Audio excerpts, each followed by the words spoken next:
ಕರ್ತನಿಗೆ ಸುಬಿಗಳು, ನಿಮ್ಮೆಲ್ಲರಿಗೆ ಸುಬಿಗಳು. ಚೆನ್ನಾಗಿದ್ದೀರಪ್ಪ? ನೋಡ್ರಿ, ನೆಹೆಮ್ಯ ಗ್ರಂಥದನ್ನು ಧ್ಯಾನ ಮಾಡ್ತಾ ಇದ್ದೀವಿ. 3ನೇ ಅಧ್ಯಾಯ 1ನೇ ವಚನ. ಎಲೀಷೂಬನು ಅವನ ಕುಟುಂಬದವರು ಕುರಿ ಬಾಗಲವನ್ನು ಅದನ್ನು ಪ್ರತಿಷ್ಠಿಸಿ ಕದಗಳನ್ನು ಇಟ್ಟರು. ಹೆಮ್ಮೆಯು ಬುರುಜನು ಗೂಡಿ ಕಟ್ಟಿ ಪ್ರತಿಷ್ಠಿಸಿದನು.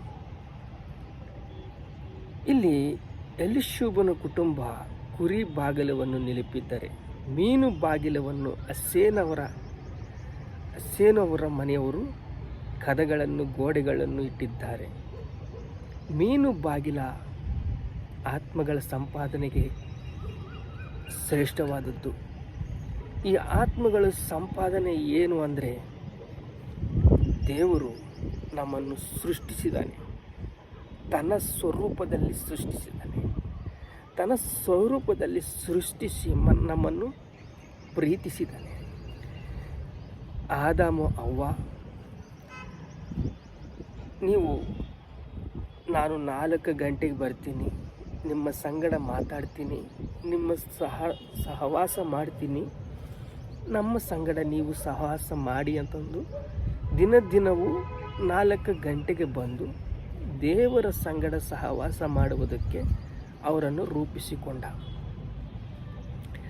ಏದೇನು ವನದಲ್ಲಿ ಎಲ್ಲ ಹಣ್ಣುಗಳು ತಿನ್ನಬಹುದು, ಒಂದು ಹಣ್ಣನ್ನು ತಿನ್ನಬಾರದು ಅಂತಂದು ದೇವರು ಹೇಳಿದರೆ, ಅವಳೇನು ಮಾಡಿದಾಳೆ? ಸರ್ಪಕ್ಕೆ ಮಾತಿಗೆ ಮೋಸ ಹೋಗಿ ದೇವರು ಹೇಳಿದ ಮಾತನ್ನು ಪಕ್ಕದಲ್ಲಿ ಇಟ್ಟು, ನೀವು ದೇವತೆಗಳಾಗ್ತೀರಿ, ದೇವದೂತರಾಗಿ ಆಗ್ತೀರಿ ಅಂದರೆ ಅದು ಮಾತನ್ನು ಕೇಳಿ ನಂಬಿ ಹಣ್ಣನ್ನು ತಿಂದುಬಿಟ್ಟಿದ್ದಾಳೆ. ತಿಂದುಬಿಟ್ಲೆ ಕಣ್ಣು ತೆರೆದು ಬಿಟ್ಟವೆ. ಕಣ್ಣು ತೆರೆದಾಗ ಮತ್ತೆ ಹುಲಿ ಎಲ್ಲ ಪ್ರಾಣಿಗಳನ್ನು ತಿನ್ನೋದು, ಬತ್ತಲೆಯಾಗಿ ಇದ್ದವರು ಬಟ್ಟೆ ಹಾಕೋದು, ಎಲ್ಲ ಲೋಕ ಎಲ್ಲ ಮಾರ್ಪಡಿ ಎಲ್ಲ ಕೆಟ್ಟು ಹೋಗ್ಬಿಟ್ಟಿದೆ. ಏಕೆಂದರೆ ಅಪವಾದಿ ದೇವರ ಸ್ಥಾನದಲ್ಲಿ ಬಂದು ಕುಂತಿದ್ದಾನೆ. ನಾನೇ ದೇವರು ಅಂತಂದು ನಿರ್ಮಾಣ ಮಾಡಿಕೊಂಡಿದ್ದಾನೆ.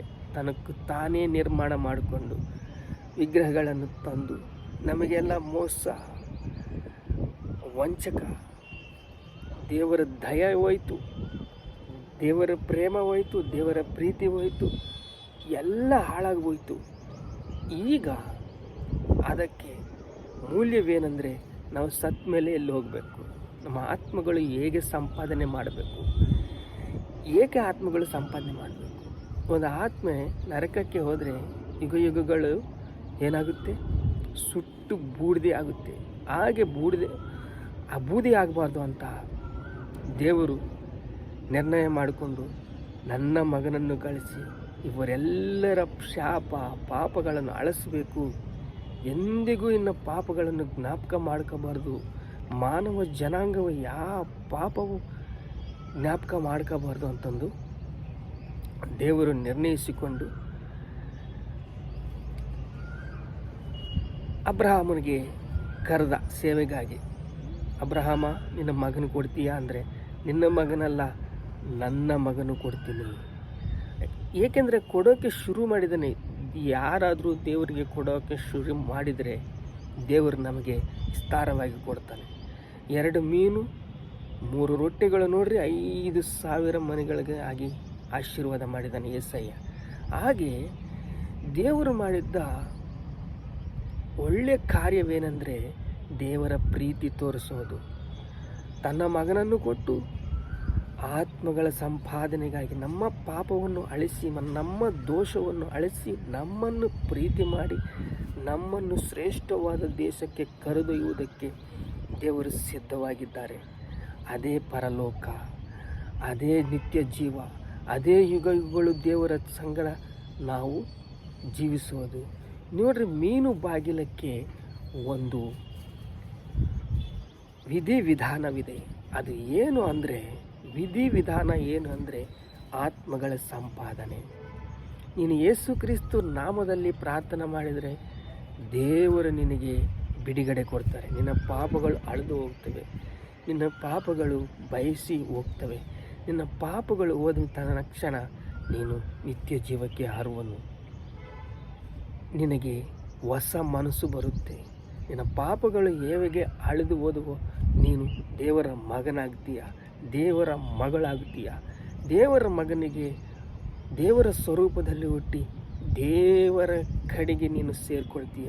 ನಿತ್ಯ ಜೀವವು ನಿನಗೆ ಸಿಗುತ್ತೆ.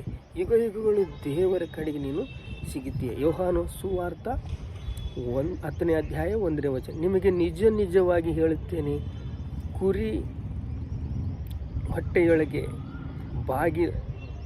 ಬಾಗಲಿಂದ ಬಾರದೆ ಮತ್ತೊಂದು ಹತ್ತಿ ಬರುವನು ಸುಳ್ಳು ಕಳ್ಳನು ಆಗಿದ್ದಾನೆ. ಬಾಗಿಲಿಂದ ಒಳಗೆ ಬರುವನು ಆತನು ಕುರಿಗಳನ್ನು ಕುರುಬನು. ಬಾಗಿಲ ಕಾಯುವವನು ಆತನಿಗೆ ಬಾಗಿಲ ತೆರುವನು. ಇದು ಕುರಿಗಳು ಅಂದರೆ ಎಲ್ಲರೂ ಯೇಸು ಕ್ರಿಸ್ತು ಮಕ್ಕಳನ್ನು ಕುರಿ. ಮತ್ತೊಂದು ಬಾಗಿಲಿಂದ ಹತ್ತು ಬರೋನು ತೋಳಗಳು ಬರ್ತವೆ. ಮತ್ತೊಂದು ಬಾಗಿಲಿಂದ ತೋಳಗಳು ಬಂದು ಸೀಳಿಬಿಡ್ತವೆ. ಕುರಿ ಬಾಗಿಲಿಂದ ಹತ್ತು ಬರೋನು ಯೇಸು ಕ್ರಿಸ್ತನು. ಯೇಸು ಕ್ರಿಸ್ತನು ಬಂದಾಗ ನಾವು ಆಶೀರ್ವಾದ ಹೊಂದ್ತೀವಿ. ಯೇಸು ಕ್ರಿಸ್ತನೇ ಸರ್ವ ಸೃಷ್ಟಿಗೆ ಒಡೆಯನಾಗಿದ್ದಾನೆ. ಯೇಸು ಕ್ರಿಸ್ತನು ಮಾತ್ರವೇ ನಮ್ಮನ್ನು ಸರ್ವಶಕ್ತಿಯಿಂದ ಕಾಪಾಡುವುದಕ್ಕೆ ಸಿದ್ಧನಾಗಿದ್ದಾನೆ. ಯೇಸು ಕ್ರಿಸ್ತನು ಬಾಗಿಲ ತೆರೆದಾಗ, ಹೃದಯವೆಂಬ ಬಾಗಿಲ ತೆರೆದಾಗ ನಾವು ಅದಕ್ಕೆ ಸಪೋರ್ಟ್ ಮಾಡಬೇಕು. ನಮ್ಮ ಶರೀರವೇ ನಮಗೆ ಶತ್ರು, ಗೊತ್ತಾ ಮಕ್ಕಳೇ? ನಮ್ಮ ಶರೀರವೇ ನಮಗೆ ಶತ್ರುಗಳು, ನಮ್ಮ ಕುಟುಂಬದವರೇ ನಮಗೆ ಶತ್ರುಗಳು, ನಮ್ಮ ಊರವರೇ ನಮಗೆ ಶತ್ರುಗಳು, ನಮ್ಮ ದೇಶದವರೇ ನಮಗೆ ಶತ್ರುಗಳು. ಹೀಗೆ ತಡೆ ಮಾಡೋದಕ್ಕೆ ಸೈತಾನನು ಸಕಲ ವಿಧವಾಗಿ ಶತವಿಧವಾಗಿ ಪ್ರಯತ್ನ ಮಾಡ್ತಾನೆ. ಎಲ್ಲ ಪ್ರಯತ್ನಗಳಲ್ಲಿ ಸೋಲಿ ಹೋಗಿ ದೇವರನ್ನು ನಿಂದಿಸುವನಾಗಿರಬೇಡ. ದೇವರನ್ನು ನೋಡು. ತನ್ನ ಮಗನನ್ನೇ ಕೊಟ್ಟದವನು ನಿನಗೆ ಸರ್ವಸ್ವವನ್ನು ಕೊಡೋಕ್ಕಾಗೋದಿಲ್ಲ, ಕೊಡ್ತಾನೆ. ಪ್ರಾರ್ಥನೆ ಮಾಡಿಕೊಳ್ಳೋಣ. ತಂದೆ, ನಿತ್ಯ ಜೀವ ಅಂದರೆ ಏನಂತಂದು ಹೇಳ್ತೀಯ? ರಕ್ಷಣೆ ಅಂದರೆ ಏನಂತಂದು ನಮಗೆ ತಿಳಿಸಿದೀಯಾ? ರಕ್ಷಣೆ ಮಾರ್ಗವು ಏನಂತಂದು ತಿಳಿಸಿದೀಯಾ? ನಾನೇ ಮಾರ್ಗವು ಸತ್ಯವೂ ಜೀವವು ಅಂತಂದು ಯೇಸು ಕ್ರಿಸ್ತ ಹೇಳಿದ್ದಾನೆ. ಯೇಸು ಕ್ರಿಸ್ತನ ಚರಿತ್ರೆ, ಆದಾಮನ ಚರಿತ್ರೆ, ಅಬ್ರಹಾಮನ ಚರಿತ್ರೆ ಎಲ್ಲ ದೇವರ ಆಲೋಚನೆ, ದೇವರ ಸಂಕಲ್ಪ ನಮಗೆ ತಿಳಿಸಿದೀಯಾ. ನಿನಗೆ ಸ್ತೋತ್ರ ಸ್ತೋತ್ರ ಸ್ತೋತ್ರ ಸ್ತೋತ್ರ. ಘನತೆ, ಮಹಿಮೆ, ಪ್ರಭಾವಗಳು ನಿಮಗೆ ಚೆಲ್ಲಿಸ್ತಾ ಇದ್ದೇವೆ ತಂದೆ. ಆಮೇಲೆ